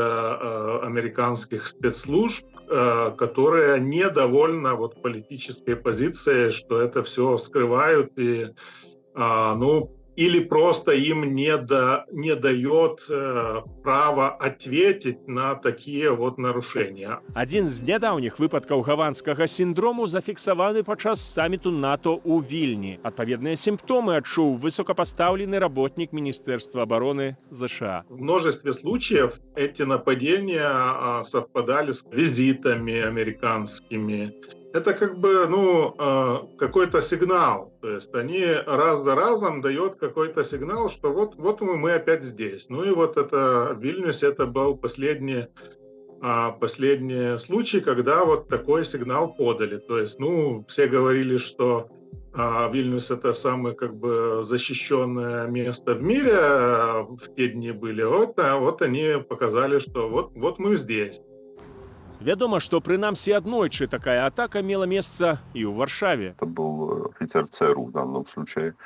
Насчет деталей не знаю, насколько мне известно, в этом разбирались в основном американцы. То, что это произошло в Варшаве, это не самый, так сказать, важный момент. Самый важный момент это то, что это вообще происходило, поскольку это является нарушением правил игры. То есть в мире разведки все-таки есть некие правила игры, а Россия их очень нарушила. Парушила, бо выхадзец КДБ Владимир Путин не хоча гуляць паводле правілаў. У него не было никаких выдающихся результатов, успехов и так далее, и так далее. И вслед за этим такие же вот люди пришли в российские спецслужбы, такие, которые думают, что можно все, можно нахамить, убить, наплевать в лицо, и никакого ответа не будет. И в этом они, я думаю, очень сильно ошибаются. Прынамсі, расследавальнікі не сумняюцца ў наступствах як для расійскіх спецслужбаў, так і агулам для путінскага рэжыму. Такого масштаба агрессии прямой в отношении американцев со стороны России не было не то, что за последние годы, а не было никогда, потому что не было во время Холодной войны тоже. Так что я думаю, что нас ждет очень серьезная политическая реакция. Один из вариантов ответа – это резкое усиление военной помощи Украины, в том числе не только через технологии, но через персонал. Могут быть и другие реакции, связанные в том числе с американскими кибервойсками. В конце концов, можно задержать, арестовать и доставить на американскую территорию кого-то из членов 29155, которые продолжают регулярно путешествовать по миру. Также здесь много чего можно сделать. Самое главное, чтобы была политическая воля. Агулам калечанне амерыканскіх дзяржслужбоўцаў красамоўна кажа пра актуальны стан спецыяльных службаў России, лічыць Витальд Юраш. Мы видим провал в Украине, мы знаем, что они реально поверили в то, что они за неделю победят. Попытка убийства Сергея Скрипала, где его не убили случайного человека, и еще вышли на камеры, и всем понятно, что, кто это сделал, да? То есть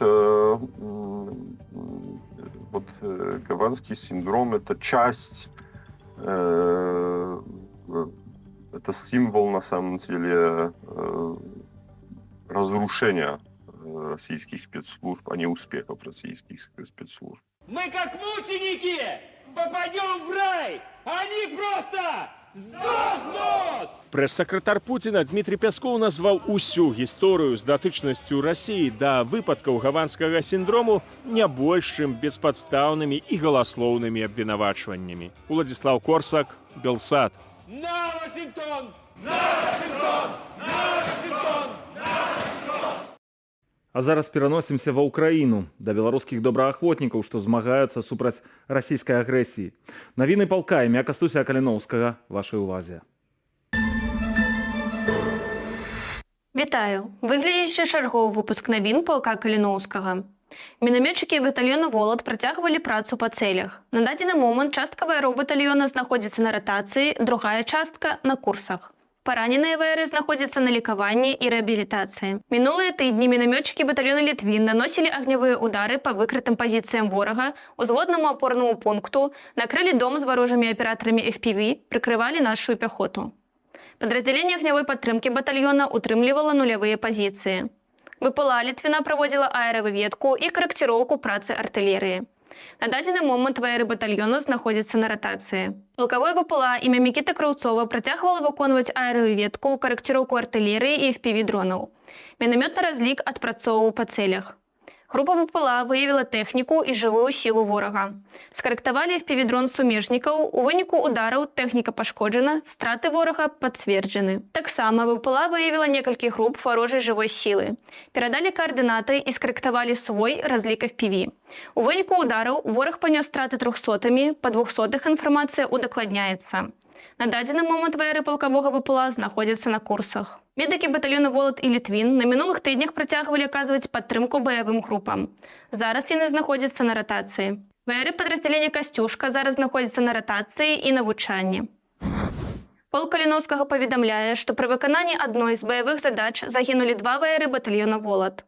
Асобы ВРОў і абставіны на дадзены момант не раскрываюцца з мэтаў бяспекі. Полк на сувязі з родзічамі і блізкімі загінулых. Прайшлі развітанне з загінулымі ваярамі. Мы памятаем кожнага, хто аддаў сваё жыццё за нашу свабоду і будучыню сваёй радзімы. Героі не паміраюць. Полк Каліноўскага звяртаецца да ўсіх прадстаўнікоў СМІ. Не раскрывайце асабістую інфармацыю пра загінулых ваяроў. Як толькі гэта будзе бяспечна, то дэталі будуць апублікаваны ва ўсіх афіцыйных крыніцах палка. Будьце сумленнымі. Жыве Беларусь! Слава Украіне! Мы застаемся ў тэме Украіны. Да эфіру далучаецца Александр Каваленко, военно-палітычны аглядальнік групы «Інфармацыйны спротыв». Добрый вечер. Вітаю. Спадар Александр, прычына, па якой мы з вами зараз размаўляем, гэта артыкул, які быў апублікаваны ў амерыканскім выданні «Washington Post», якое даведалася пра сакрэтны план Дональда Трампа, як спыніць вайну паміж Украінай і Расіяй. Крыніцы, неназваныя ананімныя крыніцы, распавялі газеце «Washington Post», што Трамп у размове з імі распавядаў, што значыцца, калі ён стане прэзідэнтам, а выбары адбудуцца праз паўгода ў Злучаных Штатах, то ён мае такі план, што Украіна павінна аддаць, ён прымусіць Украіну аддаць Расіі тыя тэрыторыі, якія ўжо захоплены, у тым ліку Крым і Донбас. Ці ёсць нейкая ўжо афіцыйная, можа, рэакцыя Кіева, ці вы чулі, можа, хтосьці ўжо выказваўся наконт вось гэтага плана Трампа? Я скажу так, поки що це якісь джерела, які повідомляють Washington Post про ці слова Трампа. Якось це офіційно не підтверджено з його боку або з його офіційних представників. Хоча, знаючи загальну політичну позицію Дональда Трампа, я не здивуюсь, що він міг зробити саме такі заяви. Але тут питання в іншому. Трамп зараз знаходиться на етапі передвиборчої боротьби. І він робить багато популістських, дуже гучних заяв. Але інше питання, він може їх робити, а чи погодяться з цим саме українці? Бо для українців це досить чутливе та гостре питання щодо територіальної цілісності. І ніхто не дозволить навіть, скажімо так, на рівні керівництва країни приймати рішення, які будуть шкодити територіальній цілісності. Для нас важливо відновлення кордонів 1991 року.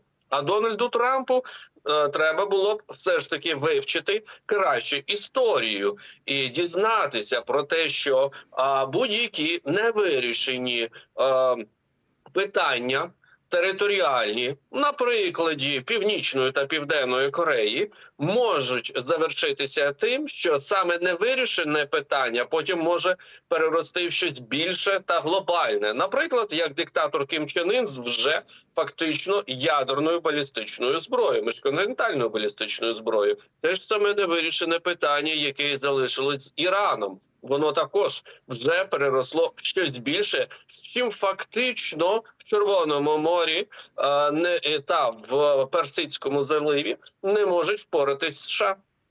Ведаеце, гаспадар Александр, на гэта таксама ёсць адказ у Дональда Трампа на тое, што вы кажаце, ці Украіна захоча спыніць гэтую вайну. Washington Post кажа, што Трамп у той жа самай размове са сваімі гэтымі крыніцамі лічыць, што Расія і Украіна абедзве хочуць скончыць гэту вайну. Проста ў іх няма магчымасці зрабіць гэта з тварам, выйсці з сітуацыі з тварам. То бок ім патрэбная нейкая нагода, вось Трамп прыйдзе, скажа, давайте я вас паміру, і, значыцца, Расія і Украіна такія скажуць, ну, давай. Вы адчуваеце, што ва Ўкраіне ёсць такія настроі, вось скончыць гэтую вайну на тым этапе і ў тым стане, у якім гэта знаходзіцца зараз? Ні, в такому випадку війна просто не закінчиться. Ми вже воюємо з 2014 року, і ми просто розуміємо, що за кожним етапом, коли щось буде поставлено на паузу, щось буде заморожено, буде наступна хвиля через декілька років. Але проблематика цієї хвилі буде полягати у тому, що якщо Росія буде мати можливість перепочити рік, 2-3 роки, це вже не важливо, вона зможе відновити свій мілітарний ресурс. І якщо вона це зробить, вона не тільки почне довершувати загальний свій план реваншистський, а план Росії дуже простий. Контроль усього лівобережжя України, тобто від Харкова до Одеси, повний контроль півдня, вихід на Придністров'я, повний контроль Чорного моря. І для них було такою родзинкою це контроль ще і столиці Києва, щоб поставити там свою маріонетку. Але загально перший етап, першочерговий етап – це контроль лівобережжя та півдня. І вона не буде від цього відмовлятися. Тому навіть якщо буде створено щось по типу миру, уявимо собі таке, мирні якісь перемовини, і буде якесь замороження, буде якась пауза, то вона призведе тільки до того, що Росія набере потенціал. Але найгірше це вже для партнерів США в Європі, Північно-Атлантичного альянсу. Тому що цей період з тим рівнем військово-промислового комплексу, який зараз працює на Росії, він дозволить не тільки розпочати через деякий час з новою потужністю нову хвилю терору і війни, але і ще й створювати загрози для, наприклад, країн Балтії. Не тільки вже гібридного характеру, а повноцінного конвенційного формату війни. Ведаеце, все ж таки гэта можа стацца рэальнасцю ў той ці іншай ступені. Праз паўгода ў лістападзе у Злучаных Штатах пройдуць выбары. Бачым па пытаннях, што Трамп сёння выйграе гэтыя выбары. Канешне, яшчэ шмат што можа змяніцца за гэты час. Што ў такім выпадку будзе рабіць Украіна? Ці Кіеў сёння разглядае сур'ёзна гэты сцэнар, пры якім Трамп прыходзіць у Белы дом і спыняе вайсковае і фінансавае падтрыманне Украіны? Ці ў Украіны ёсць план Б на гэты выпадак? Скажімо так, ми вже півроку без військової підтримки від США. І якось все ж таки оборону тримаємо. Після того, як розпочались ось ці, назвемо їх так, дебати та непорозуміння на Капітолійському холмі в Конгресі в Вашингтоні, з цього періоду ми почали готуватися до того, що дійсно республіканці станом на сьогодні можуть дійти задалеко. І це стосується не тільки України, це стосується питання ще Тайваню, це стосується питання Ізраїлю, тобто це досить об'ємне питання щодо блокування військової та фінансової допомоги. Ми до цього починаємо адаптуватися. Тому все ж таки, якщо відбудеться зміна влади в США саме таким чином, Дональд Трамп стане президентом, то в 2025 році ми вже будемо мати відповідний якийсь дійсно першочерговий базовий план, як діяти в таких умовах. Але є ще один дуже важливий нюанс. Те, що Дональд Трамп в більшості випадків говорить, це популістські заяви. Але те, що робить, воно між собою не завжди корелюється. І його президентський строк, його каденція минулого разу, вона це підтверджує. Заяви він робив дуже гучні, особливо щодо Росії. Але загально дії були пропорційно зовсім іншого порядку. Так, тут з вами пагаджуся, тому што менавіта Дональд Трамп заблакаваў, напрыклад, той же Nord Stream, так, якім вельмі хацеў пабудаваць Владзімир Пуцін, і, ў прынцыпе, з Нямецчынай у іх атрымліваўся неблагі з гэтым бізнес, пакуль, уласна, Дональд Трамп не ўмяшаўся, а пазней не пачалося паўнамаштабнае ўварванне Расіі ва Ўкраіну. Дзякую вам вялікі за гэтую размову. Александр Каваленко, ваенна-палітычны аглядальнік групы «Інфармацыйны спротыв». Добрага вам вечара. А зараз эксклюзіў Белсата з украінскага поўдню, дзе на самым пачатку паўнамаштабнага расійскага ўварвання ва ўкраіну самазвалы БелАЗ выратавалі украінскі рэгіён Крыўбас ад акупацыі. Велікагрузныя самазвалы перагарадзілі шлях расійскаму войску на дарозе ў Крывы Рог. Як гэта было і колькі белазаў спатрэбілася, каб спыніць расійскую навалу, глядзіце ў матэрыяле Андрэя Яковіна. Позвонил начальник мой, говорит: Вадик, так, заправляю полный бак, машина на убой. Я так расстроился, теперь, говорю, кошмар. Вадим Школьны, карэнны жыхар Крывога Рогу. Усё жыццё прапрацаваў на беларускіх прамысловых самазвалах. Пачынаў на 100-тонавых машынах. З пераходам на пенсію перасеў на 30-тонавік. Кажа, што 1 сакавіка 2022 года запомніць на ўсё жыццё. У той дзень ён ехаў ратаваць свой родны горад ад калоны расійскай арміі, што прарывалася з боку Миколаевской области. У меня ж тогда аж мурашки по коже шли. Немножко боялся, конечно. Ну, руководство с нами было постоянно. Они сзади шли, а мы спереди. Сколько смогли, мы протянули, сколько нам разрешили ВСУшники. В ярку стали, все, ребята, с баков солярку слить, скаты спустить, и все, ребята, вы свободны, спасибо вам. 100-тонник туда бы не дошел. Там только один выход, сорокачи и моя малышка в кучу собрали, все. Ну, хорошо, что не подпалили. А гэта ён, адзін з 6 гігантаў, што выехалі з кар'еры насустрач расійскай арміі і спынілі ўзброеную калону. Беларускі прамысловы самазвал БелАЗ пад нумарам 248 з украінскім сцягам. Слава Украине! Девочка, велосипед, малыш. В основном девочка. Ну, она маленькая, Юрка, работоспособная девочка. 7 метраў даўжыні, 3,5 шырыню, каля 4 вышыні. Важыць амаль 30 тонаў. Гэтая машына самая маленечкая з сямейства белазаў. Налета ёй споўніцца 30 гадоў. Вадим распавядае, што ў канцы працоўнай змены у яго ёсць традыцыя. Ну, пока, девочка. У той дзень, кажа, думаў, што цалуе яе ў апошні раз, але самы маленькі БелАЗ выратаваў вялікі Крыўбас. Злучаныя паміж сабой самазвалы спынілі калону. Машыны заблакавалі праезд на трасе да чэрвеня 2022 года. На гэтым фото крайне справа Вадиму БелАЗ. Место перекрытия дороги было выбрано не случайно. Это район села Макаровка на границе Днепропетровской и Николаевской областей. Здесь узкий участок дороги, а вокруг болотистая местность. Белорусские самосвалы и украинское болото остановило колонну российской техники. С полковником Национальной гвардии Украины выезжаем на место, где стояли БелАЗы. Александр Пискун, ветеран обороны Лисичанску, у 2015 году атрымаў там ранение. У сакавіку 2022 был у складе Рады обороны Крывога Рогу. Кажа, что оборонцы городу были попереджены про планы расейцев. Таму захопники доехали до межи Днепропетровской области со значными стратами. Частку российской колонны ЗСУ разбили с вертолета у зоне Баштанки и Нового Бугу Миколаевской области. Наши герои-летчики большую частку колонны разбомбили, другая частка колонны ўсё ж таки пайшла далей. Скажем так, галоўны дозор кацапскі дайшоў сюды, але убачыўшы, што праходу няма, за нас тады было і надвор'е. Маразоў не было, было мокра, дажджы былі, па зямлі нельга было ехаць.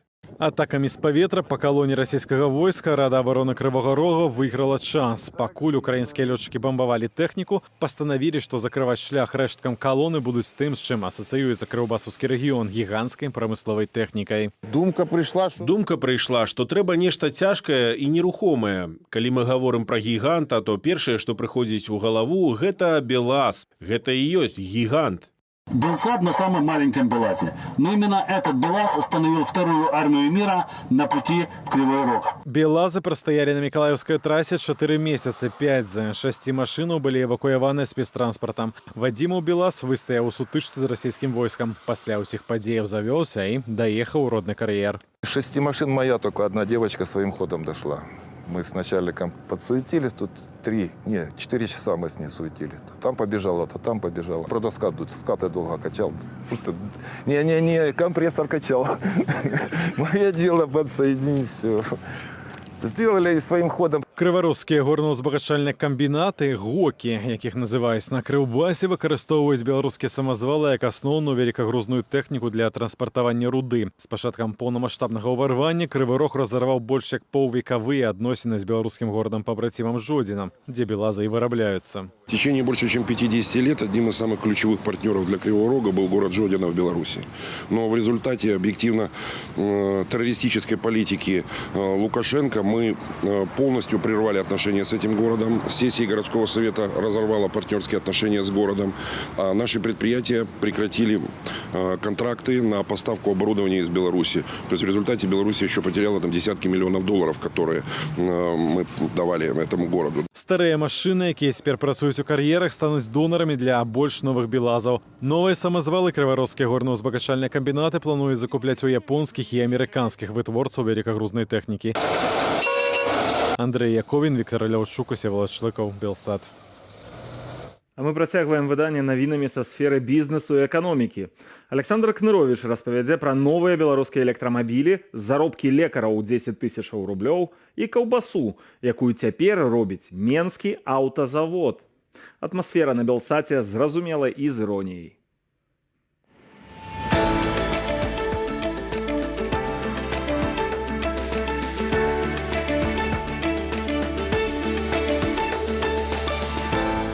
Добрый вечер, шановные глядачи. С вами Александр Кнырович и «Атмосфера». Заробок докторов у Беларуси досягнул 10 000 рублей. Илон Маск кепска спіць ад навінаў з Беларусі, а рэкламадаўцы адмаўляюцца падтрымліваць рублём лукашэнкаўскія тэлеканалы. Аднаму маленькаму сабачку, вы яго ведаеце, забаранілі наведваць хакейныя матчы, і ён не пабачыць пры справе новыя беларускія клюшкі. Затое МАЗ, наш гонар, выпусціў іннавацыйную імпартазамяшчальную прадукцыю. Я думаю, здзіўленыя, а я як здзіўлены. Прысядзьце і вазьміцеся за што-небудзь як наймацней. Мы гаворым пра беларускую эканоміку проста. Паехалі. Неспакойна цяпер на Тэхашчыне. Трывожна. Менавіта там, у горадзе Остын, размешчаная штаб-кватэра кампаніі «Тэсла», лідара электрамабільнага рынку. Леташнія продажы крыху менш за 2 мільёны штук, выручку амаль 100 мільярдаў долараў і прыбытак без малага 15 мільярдаў. Рынкавая капіталізацыя $500 мільёна долараў. Гэтая кампанія стварае больш паводле вартасці і каштуе даражэй, чым уся Рэспубліка Беларусь. І вось, увесь гэты дабрабыт, усё, фактычна скончыўся. Мабыць. Чаму? Бо на мінулым тыдні намеснік прэм'ер-міністра Беларусі Пётр Пархомчык заявіў, што ўжо ў верасні будуць прадэманстраваныя 5 даследных узораў беларускіх электрамабіляў. А там... Але зрабіў ён і маленькую агаворачку. Пра электрабатарэю. Яе, родную, айчынную, мусіць даць Нацыянальная акадэмія навук да верасня. Гэта Пархомчык, вядома, прыгожа прыдумаў. Сабраць з кітайскіх дэталяў аўтамабіль, што бензінавы, што электра, шмат розуму не трэба. Але сэрцам такога аўта ёсць менавіта батарэя. Яна бярэ 30% кошту. І вось, адказнасць за гэты ключавы элемент Пархомчык хвацка скінуў у бок Акадэміі навук. Малойца, відаць, абазнанага номенклатурнага байца. Ці створыць Гусакоў, кіраўнік Акадэміі навук, батарэю, здольную канкураваць на сусветным рынку? Я вам, дарагія мае, нагадаю, спачатку, у канцы 2017-го, гэты ж Гусакоў паказаў публіцы нібыта беларускі электрамабіль, што адпавядаў узроўню развіцця тэхналогіяў прыблізна 1972 года. І ён заявіў, што ў 2018-м такіх будзе выпушчана ажна 2000 штук. Не атрымалася. Потым ён пару гадоў маўчаў, а летась ізноў заявіў, што беларускі электрамабіль з беларускай жа батарэі будзе прадстаўлены вось-вось, у снежні 23-го года і... А што? Нічога не здарылася. Ніхто нічога не пабачыў. Новы тэрмін – верасень. Відаць, пад дажынкі. Я не думаю, што ў верасні нешта зменіцца. Рынак такіх батарэяў цяпер кантралююць кампаніі з Кітаю і Паўднёвай Карэі. Такія распрацоўкі і вытворчасць, калі без імітацыі, патрабуюць мільярдных укладанняў. Грошы, якіх у Беларусі проста няма і не прадбачыцца. Увесь бюджэт беларускай навукі каля $400 мільёнаў за год. На ўсё. Таму і Гусакоў, і Пархомчык здольныя толькі на імітацыю, такую, як беларускі аўтамабіль «Белджы». У ім беларускага не больш за 30%. Аўтамабіль кітайскі і батарэя, калі яна з'явіцца, таксама будзе кітайская. Таму Ілон Маск пакуль можа спаць спакойна. Заробак беларускіх дактароў дасягнуў 10 тысяч рублёў за месяц. Не верыце? Я таксама, але менавіта такія лічбы прывёў Лукашенко. Так просто и сказал. Цитата. «До 10 тысяч рублёў зарабляют доктары. 8-10. Президентский заробок у найлепшых клиніках». Ну, ён там яшчэ шмат чаго нагаварыў. І пра тое, што ніякага дэфіцыта кадраў у нас няма. І пра тое, што ён не дазволіць беларусам жыць і плаціць падаткі за мяжою, а лячыцца тут. Абавязкова гэтае пытанне адрэгулюе. І вядома ж пра тое, што самі дактары ў нас узорныя сволачы. Хочуць жыць як на захадзе, а працаваць як у нас. А вось тут я яго хачу падтрымаць. Жаданне добра жыць – гэта здрада радзіме. Не менш, клічце пракурораў. Хаця з іншага боку самое прызнанне Лукашэнкі, што на захадзе атрымліваецца жывуць лепш, чым Беларусі, крыху бянтэжыць. Як так? Няўжо? Давайте крыху падрабязней разбярэмся ў гэтым пытанні. Зірнем на заробкі дактароў у Беларусі і параўнаем іх з заробкамі іхных калегаў у Польшы. Зробім гэта як звычайна у асноўным выпуску «Атмасферы» на YouTube-канале «Белсат Ньюс». А пакуль працягнем з навінамі. Рынок сродкаў масавай інфармацыі Беларусі перажывае эпоху структурных зменаў. Дзяржаўныя СМІ актыўна смокчуць бюджэт. Дакладных лічбах не ведае ніхто, але памер праграмы інфармацыі і кнігадрукавання на 24 год складае 180 мільёнаў рублёў, і пра кнігі там вельмі няшмат. А вось з рэкламнымі грашыма зусім іншая сітуацыя.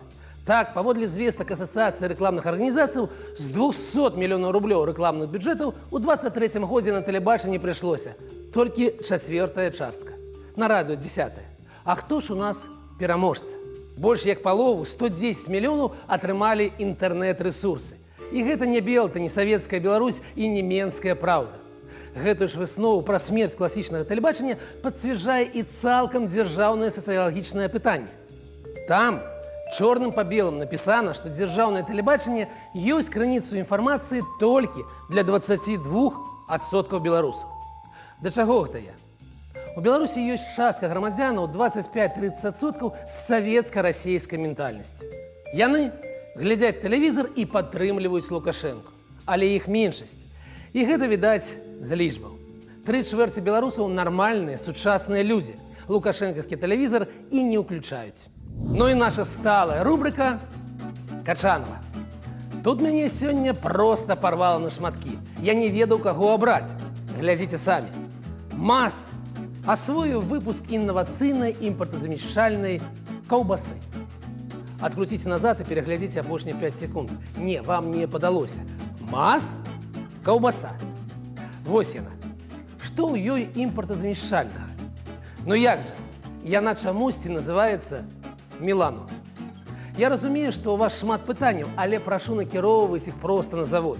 У мяне няма адказаў. Я не магу сябе ўявіць, навошта аўтазаводу свой уласны бренд колбасы. І ў хакеі перамены.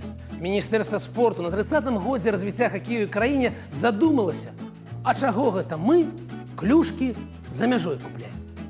Шайбы, значыць, Белшчына ўжо выпускае, лыжы ў телеханах пакуль не вельмі, не едуць, занадта дарагія.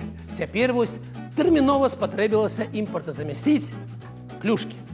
Я нагадаю, шмат гадоў таму міністр Мус Навымаў ужо спрабаваў прымусіць беларускіх зняволеных выпускаць хакейную амуніцыю. Тады зрабілі справаздачу і забыліся. І вось, новы прыступ. Але вядома, каралём рубрыкі галоўнай качанавай тыдня я мушу прызначыць самога Лукашэнку. Ён падпісаў закон аб адказным выходжанні з жывёлінамі і гэтым законам забараніў з'яўляцца жывёлінамі на аб'ектах культурнай інфраструктуры і ў фізкультурна-спартовых збудаваннях. Ну, скажам, у філармоніі ці оперы мы яго самога не часта бачылі. А вось як у яго не здрыгнулася рука выпісаць сабачку Умку забарону на наведванне хакею? Ці ён не збіраецца свой жа закон выконваць? Да ну, не можа такога быць. Такого ж Ніколи не было, правда ж? Андрей Ягоров и Ольга Павук, спикер и вице-спикер Координаційної ради, провели прес-конференцію. В її удзельнічав Павел Лібер, який представляє «Голос» і «Новую Беларусь». Яны заявили, што выбары ў Координаційную раду трэцяга склікання маюць адбыцца 25 траўня. Я збіраюся ў іх удзельнічаць, і я лічу такія выбары важным крокам, нават у сённяшніх умовах рэпрэсіяў і агульнай дэпалітызацыі. Чаму? Дэмакратія ў Беларусі скончылася 30 гадоў таму. У нас проста даўным-даўно няма такога досведу, калі можна абраць свайго прадстаўніка, нешта яму даручыць і запатрабаваць выкананне. Калі не спадабалася, памяняць на іншых. Нават нашы дэмакратычныя паводле назвы структуры неяк вельмі хутка ператвараюцца ў закрытыя арганізацыі з нязменнымі лідарамі. З'яўляецца ў іх нешта, што няўлоўна нагадвае іх жа таталітарных супернікаў. Вірус нейкі, мусіць. Таму варта паспрабаваць дзеяць неяк інакш. Тым больш, што ў выпадку адносна паспяховага правядзення гэтых выбараў Координаційная рада будзе адзіным прадстаўнічым органам беларускіх грамадзянаў, бо іншага проста няма. Карысным ён будзе ці бессэнсоўным. Я не ведаю, залежыць ад тых людзей, якіх вы выбераце, і ад таго, як запатрабуеце ад іх выконваць вашыя даручэнні. Ніякага іншага сэнсу існавання такой структуры і няма. Таму вось у гэтае бесшчасце, у гэтую эпоху недаверу давайце прынамсі паспрабуем.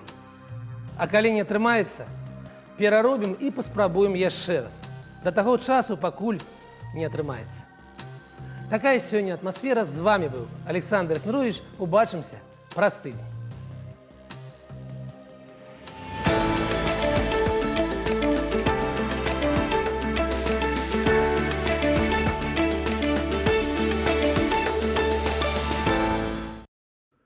На наступным тыдні нас чакае сумная гадавіна.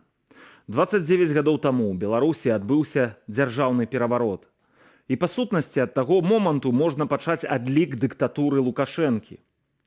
У ноч з 11 на 12 красавіка 1995 года у будынку Верхоўнага Савета былі збітыя 19 дэпутатаў фракцыі БНФ, якія пратэставалі ў зале паседжанняў супраць неканстытуцыйнага рэферэндума. Лукашенко хацеў памяняць бел-чырвона-белы сцяг і герб пагоню, надаць расійскай мове статус роўнай з беларускай, а таксама мець права распускаць парламент.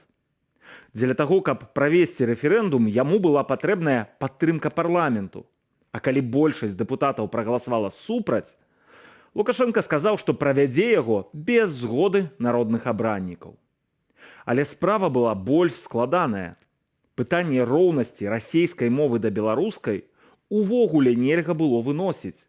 Гэта пярэчыла закону аб рэферэндуме Рэспублікі Беларусь. Але Лукашэнку ўжо на першым годзе свайго прэзідэнцтва было не да законаў. Супрацьстаяць нараджэнню маладой дыктатуры пастанавілі 19 дэпутатаў, якіх у ноч 12 красавіка, нягледзячы на гарантаваную дзяржавай недатыкальнасць, брутальна збілі супрацоўнікі КДБ з падраздзялення Альфа. І хоць уся краіна была шакаваная гэтай падзеяй, Лукашенко здолеў заблакаваць расследаванне. На сцяне вы бачыце прозвішчы гэтых 19 смелых асобаў. Гісторыя павінна памятаць іхныя імёны. А я на гэтым развітваюся, зычу вам добрага вечара, удалага новага тыдня і да сустрэчы ў эфірах на Белсаце.